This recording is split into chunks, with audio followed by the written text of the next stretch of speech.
Então vamos lá, pessoal. Nesse vídeo a gente vai falar sobre elementos estruturais semânticos, tá? Que isso envolve toda a parte semântica, né, que foi introduzida no nosso HTML5, tá? Então o que é que acontecia antes do HTML5? Cada programador ele utilizava as tags preferidas, né, para o desenvolvimento. Então, né, ele usava o que bem entendia lá, tá? O que dificulta a leitura automatizada da página. Tá? Novos elementos estruturais semânticos têm significado tanto para o navegador quanto para o programador. Tá? Ou seja, agora a gente tem elementos que conseguem dizer para a gente especificamente o que é que aquela seção do código quer dizer. Então eles são, né, autoexplicáveis. Né? Tá? Então, qual é o exemplo de dois elementos que não são semânticos e que a gente usa muito? Né? Div e span. Tá? E de qualquer maneira, a gente não vai deixar de utilizar eles. Tá? Mas em outros lugares, né, é melhor usar elementos semânticos, tá? Que a gente vai apresentar nos próximos slides. Tá? E mesmo esse HTML5 já existiam alguns elementos que já tinham alguma semântica embutida dentro deles. Né? Então, por exemplo, o form, tá? Ele é uma tag de formulário. Só de você olhar um form, você sabe, beleza, aqui eu tenho um formulário. Tabela, você olha, beleza, aqui eu tenho a tabela, imagem é a imagem. Tá? Então, né, você sabe exatamente o que quer dizer. Tá? Só fazendo paralelo de novo com o div span, tá? Uma div pode ser um cartão, né, um cardzinho na sua interface, pode ser um menu, pode ser um container para outras coisas, tá? Pode delimitar o corpo principal do seu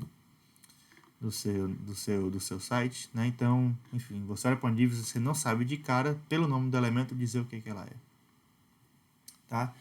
Então, esses novos elementos, na verdade, foram para substituir a div em alguns pontos, tá? Então, vamos lá, né?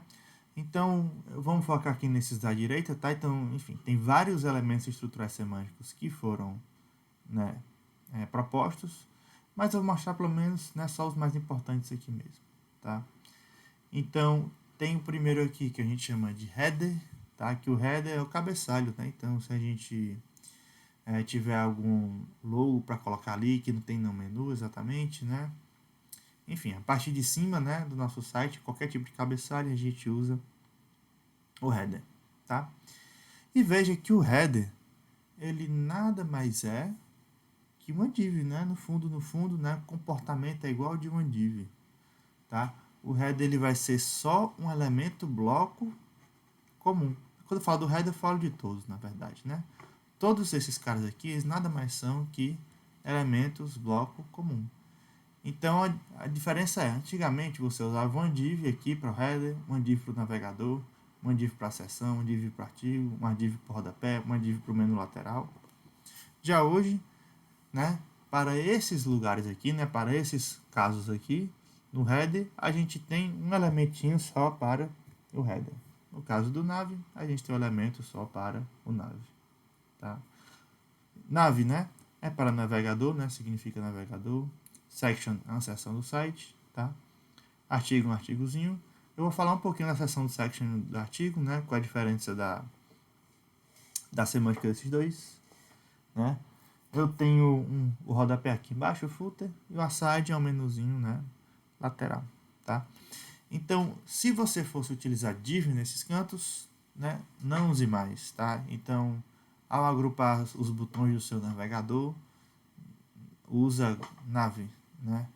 Ao colocar um artigozinho dentro do seu site, né, não agrupa usando div, agrupa usando article, tá? Então vamos lá, né? Eu exibir, mostrar alguns, tá?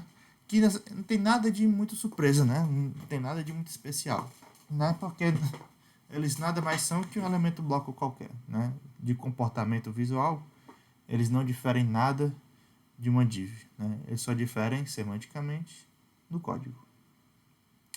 Então a primeira tag que eu vou mostrar para vocês aí é a tag section, né? Seção, tá? Ele vai definir um agrupamento de conteúdo dentro de um texto principal que tipicamente contém um heading, né? Um cabeçalho. tá? Então vamos lá para o nosso código, mostrar rapidinho isso.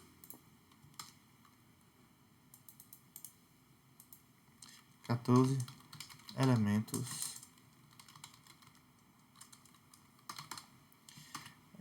semânticos.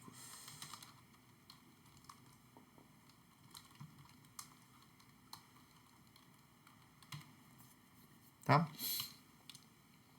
Então eu vou...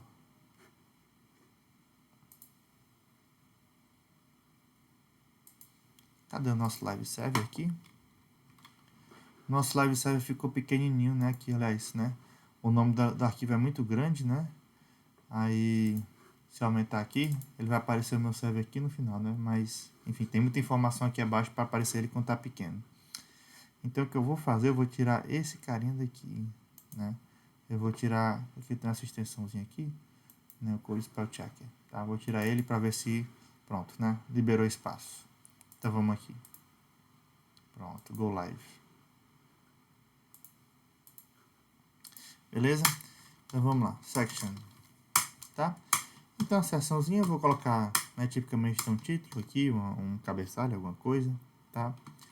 Título da minha seção. E eu vou colocar um parágrafo.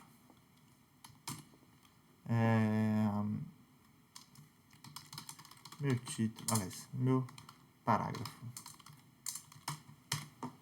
Ok? Então tá aí. Não é nada de muito especial, vamos dar um inspect. Dar um inspect, pessoal, é a mesma coisa que apertar o F12, né, que eu tenho falado para vocês, mas a diferença é que ele abre direto em cima daquele elemento, né? Então vou dar um inspect aqui, ó. Eu já abro isso aqui, ó. Né, nosso P tá marcado, tá? Então é isso, né? Nosso section, né? Versão div normal, ele vai estar contendo os dois, né? Então H2 e tem um P logo abaixo, tá? Por sua vez tem um artigo, né, que parece muito, tá, com o section, né? Sendo que então é uma sutil diferença, tá? O artigo ele vai definir um conteúdo independente que pode ser lido, né, fora do documento. Também é possível alinhar um header, né, em um artigo e vice-versa, tá? Então o artigo a gente vai usar mais ou menos, né, do mesmo jeito. Article, tá? Vai ter também, posso colocar um H2 aqui, né? Título do meu artigo. E também vou colocar um parágrafo aqui também, parecido, né? Parágrafo do meu artigo.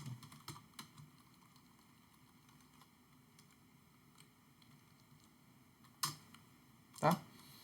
Que é parecido, né? Do mesmo jeito ali. Sendo que eu fiz um slidezinho aqui rapidinho só para diferenciar os dois, tá? Que eu acho que, enfim, são tão parecidos que vale a pena fazer um slide só para isso. Né? Não é a coisa mais importante do mundo, HTML, mas, né, com a grande diferença, né? Aqui eu coloquei, tipo, 3 questõezinhas, né? Para você decidir se é a section ou se é um artigo, tá? Então, o conteúdo que você está querendo colocar dentro, né? Faria sentido, mais sentido por si só no leitor de feed, né? Eu acho que essa pergunta está cada semestre que passa, ele tá uma pergunta que ninguém entende, né? O que diabo é o leitor de feed, né? Um leitor de feed, né, explicando rapidamente, é uma coisa que existia antigamente, muito para você acompanhar vários sites de notícia ao mesmo tempo, ou blogs, né, ao mesmo tempo. Né? Existia até o Google Reader antigamente, que foi descontinuado, inclusive, e depois eu usei o Feedly um tempo, acho que era esse o nome. Né? Mas o que é que ele fazia? Né? O leitor de feed, o RSS, né, você cadastrava os blogs e os sites que você gostaria de acompanhar. Tá? Aí o que é que acontece, né? Você ia somente naquele site, né? No Google Reader lá, você ia somente no Google Reader, que ele na sua página inicial do Google Reader, ele agregava todas as notícias, né? E todos os posts de todos os sites que você acompanha, tá? Então, em vez de você ir em 5 sites que você, né, gostaria de acessar, você só vai em um, né? Que ele agrega lá todas as informações, né, lá na sua página, tá? tá? Isso era ideia ótima, né, antigamente, quando você tinha vários sites e blogs. Hoje tudo é rede social, né? Então, né, ela já agrega isso tudo por nós, tá? Mas antigamente era necessário fazer muito sentido, tá? Então, o que que acontece, né? Então, se você tem um site, né, um blog, por exemplo, né, que algum usuário vai usar um leitor de feed nele, então seus artigos, né, vão aparecer, tipo, no meio de outros artigos de outros sites lá, né? Então vai aparecer um artigo do Globo, um artigo do seu site, um artigo da UOL, um artigo do blog do não sei do que, né? O artigo do outro blog de outro escritor lá, de outro, enfim, assim por diante, tá?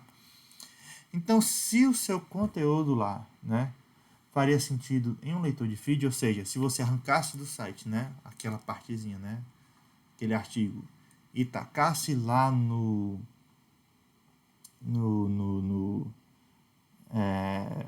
no leitor de feed, ele faria sentido, tá? Então, você pode imaginar como se fosse uma notícia, né? Uma notícia, né, faria sentido sozinho lá, né? A notícia tem um título, né, explicando tudo o que acontece, né? Não precisa de nenhuma coisa, né, fora aquilo, né, para ser entendida. Então, nesse caso, a gente usa um article, tá? Eu acho que eu vou trocar essa pergunta pelo seguinte, né? Você poderia imprimir, cortar aquele artigo, né, e pegar na sua parede, faz sentido? Né? Se sim, usa o artigo, tá? Tá, e se a resposta for não, vai para a pergunta B, que é o conteúdo contido é relacionado? Se sim, usa section, tá? Então, nesse caso aqui é quando, né, ele sozinho não faz sentido, porque ele é uma seção de uma coisa maior, tá? Inclusive, um artigo ele pode ter várias sections dentro dele, né? Que cada section individualmente não faz sentido só, né? Mas dentro do todo faz, tá? Então, se aquela section tem conteúdo relacionado dentro dela, né? É uma section, tá? E se você ainda achar que não, né? Então, se não há relação semântica de nada, pode usar uma div, tá? Vai sem medo. Outra tag que foi adicionada agora é a tag header, tá? A nossa tag header, ela nada mais vai indicar, né, que aquilo é um cabeçalho, tá? Desse exemplo aqui tá até um pouco redundante, né? Porque, olha só, aqui eu tenho um artigo, né, que tem um header e dentro do header eu coloquei um H1, tá? Mas imagina que o header está aqui e dentro poderia ser uma imagem, né? Que aí sim você gostaria de indicar que aquela imagem, né, especificamente é um header, né, dentro do seu documento. Tá? Então, header vai servir para esse tipo de coisa, né? Eventualmente, se você não tiver nenhuma tag H de heading, né, o header vai indicar para você semanticamente que aquela seção do código é uma seção de cabeçalho. Ok? Essa eu não vou exibir muito, né? Não vou fazer um exemplo para a gente, tá?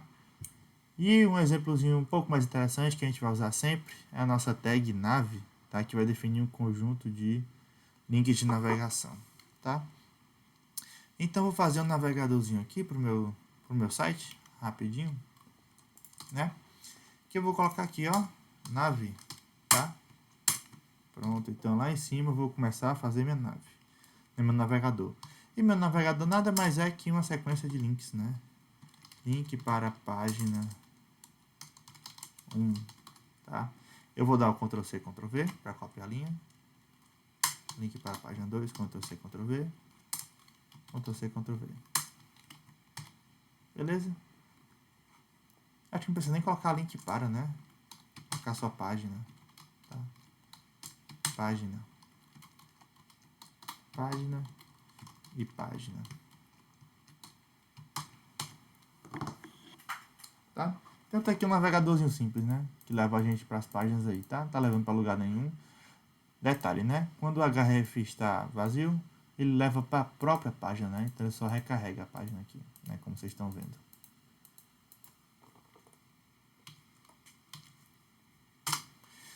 Tá?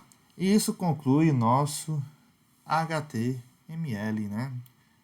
Então, próximas aulas vão ser sobre CSS.